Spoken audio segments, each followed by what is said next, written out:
Halo coy, ini kita mau sekur klapnya punya Tiger ya, ini Tiger Mega Pro GL sama, tapi ini yang di depan saya ini punya Etosa 200.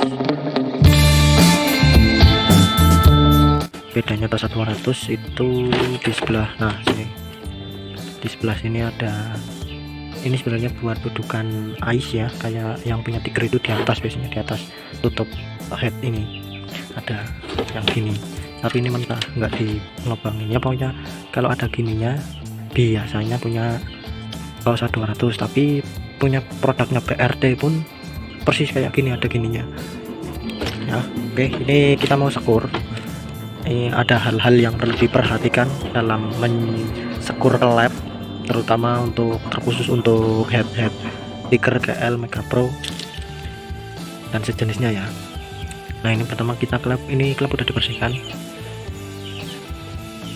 Nah, bersihkannya pakai gerinda sikat ini. Nah, nggak apa-apa, nggak lecet atau nggak tato, aman-aman aja.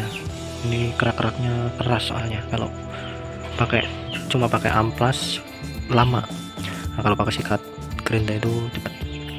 Ini udah bersih ya, sudah kita bersihin, tinggal disekur. Oke, kita sebelum sekur ada poin-poin yang perlu dicek dulu. Nanti saya jelasin satu persatu ya, langkah-langkahnya buat nyekur yang perlu dicek apalagi. Oke coy, lanjut. Oke, poin yang pertama harus kita perhatikan adalah bos klep ya, atau botol klep. Dimana botol klep harus kencang. Botol klep itu ini harus benar-benar kencang ya, karena kalau nggak kencang nanti di RPM atas putarannya kurang ngisi karena kompresinya bocor, soalnya klepnya nggak nutup dengan sempurna. Contoh ini bos klepnya lumayan parah ini, karena kendor bos klepnya, muter. Bisa dilihat ya, tuh muter karena ini kendor. Ini harus dicopot terus dilem pakai lem Dekton. Nah, ini yang hitam putih ini kuat kok, tenang aja. Syaratnya ngelemnya harus sebelum sekur. Jadi sebelum sekur kita lem dulu, pastikan botol klepnya benar-benar kencang, nanti baru diskur. Nah, aturan kalau ganti botol klep atau bos klep ini, itu entah klepnya masih bagus, masih bersih, kalau ganti bos klep harus sekur lagi, aturannya gitu. Soalnya biar lebih sepan sama cincin klep yang ada di sekuisan intake ini. Nah, ini karena kalau bos klepnya ganti, otomatis pasti ininya titik sudutnya agak sedikit berubah ya. Emang kalau di putaran bawah stasioner nggak kerasa sih, tapi kalau di bawah lari nanti kerasa, kurang ngisi aja gitu. Nah, yang kedua nih, ciri-ciri kalau bos klep udah kena itu, nah pas diangkat gini ini akan gerak ke kanan kiri atau nyamping ya. Pokoknya kalau udah gerak, ini masih kenceng ini, kalau udah gerak koclak lah intinya, itu perlu diganti. Biasanya kalau panas, mesin panas nanti bunyi ngecrek tuh kalau bos klepnya udah kena. Nah, kalau masih kenceng nanti bisa halus. Oke, ini masih kenceng, tinggal yang tadiin yang botol klepnya udah kendor, itu nanti kita lem dulu, baru nanti dibersihkan intake-nya, exhaust-nya, lubang-lubangnya kita bersihkan, baru nanti kita sekur. Oke, kita lem dulu.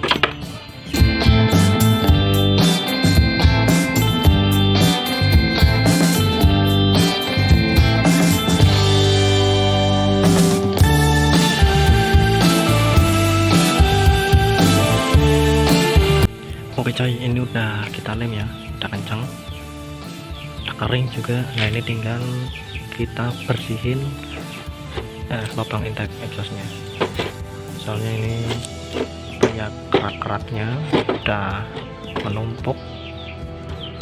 Kita bersihin dulu pakai tuner ya, nggak usah dibesarin, cukup dibersihin saja. Oke, kita bersihin dulu. Oke coy.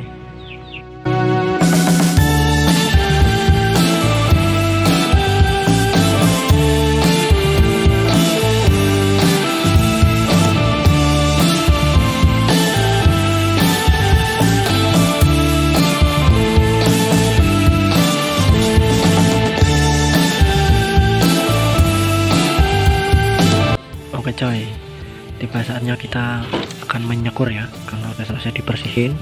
Tuh, cuma dibersihin ya kerak-keraknya, nggak diporting, ya nggak diporting bener, cuma kita bersihkan aja kerak-keraknya.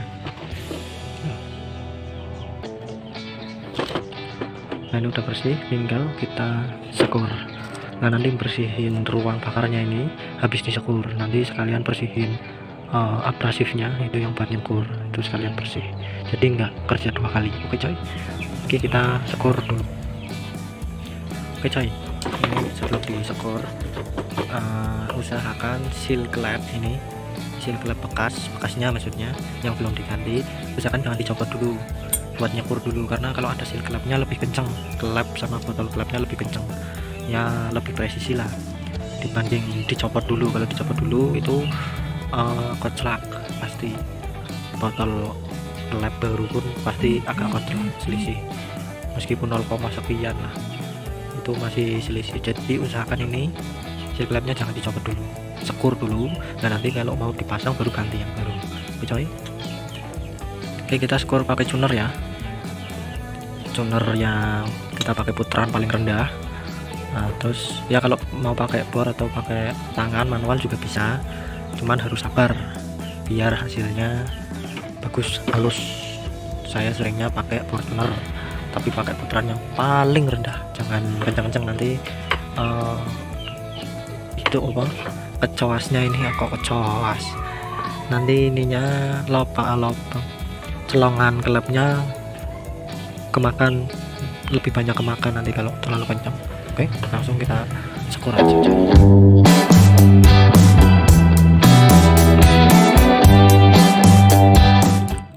Nah ini kalau klep bekas pakainya langsung yang halus ya, ini abrasif ada 2 tipe, yang ada yang halus sama yang sebelah sini.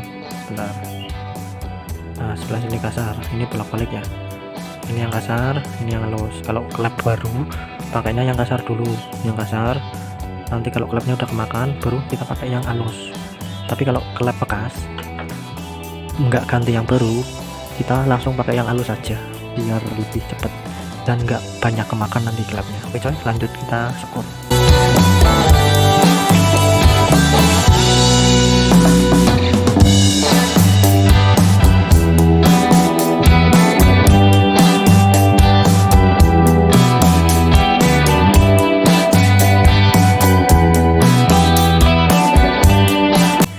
Ya coy, ini udah jadi ya sekurannya nih, ciri-ciri sekuran udah kelar atau jadi nggak jelas ya.